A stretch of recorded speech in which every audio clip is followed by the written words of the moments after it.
thing is that we have been removing the floor in the central space. So now this is floor 15. No, we aren't removing the floor. We're coming down on floor 16.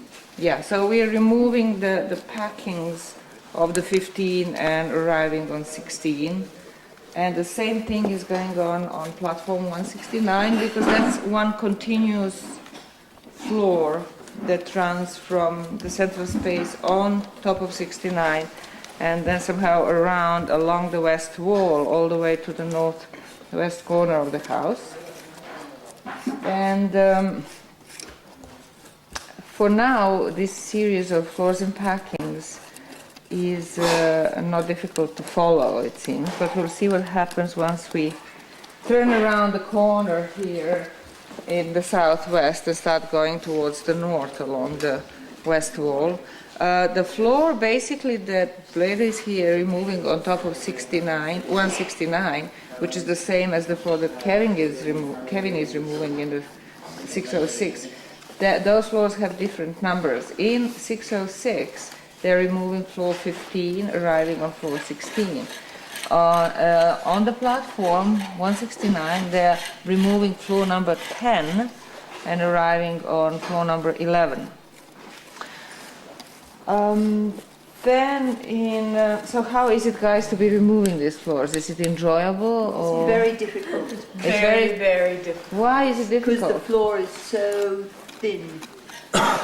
The packing and this is like a floor surface. It's like the floor is also a couple of millimeters, and so it kind of pops the whole thing off if you're not careful.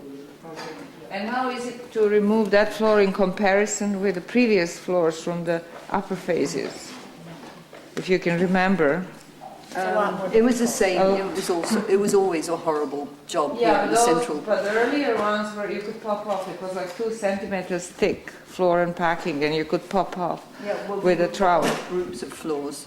Here we've been trying to. Remember, we used to have 11 to 14 and 10 to. Yes. And so we would bring them in groups. Here we're actually trying to take off one of these, a couple of these. Yep. But then this clay that these floors are made is much greasier and more moist, so you can. And they're much more worn, I think.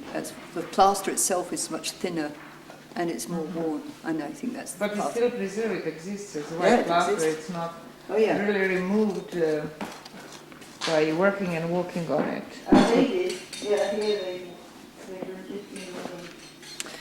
you can't get it. I don't think it's in here, especially in the middle. It's virtually absent. And pretty much my entire quadrant, if you believe what I excavated, it's missing. Right.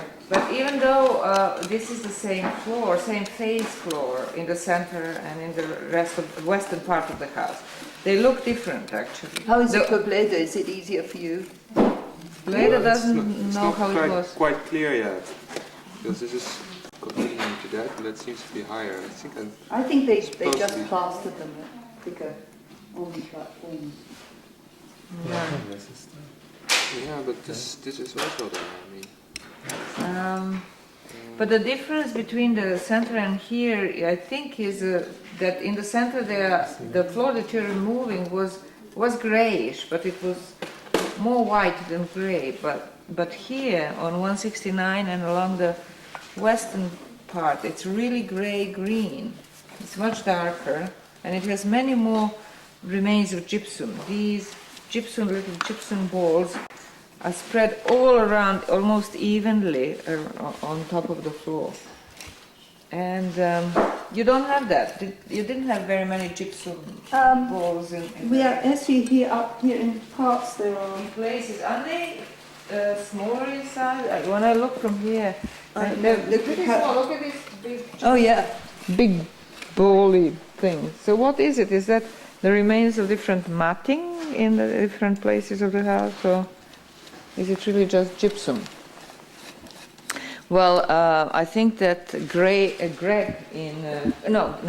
Craig, when he excavated House 5, he was talking about different matting in different parts of the house, and I think that's what his evidence was this remains of salts and gypsum that look different. Now, I somehow doubt that these are remains of mapping, but could be. All right, so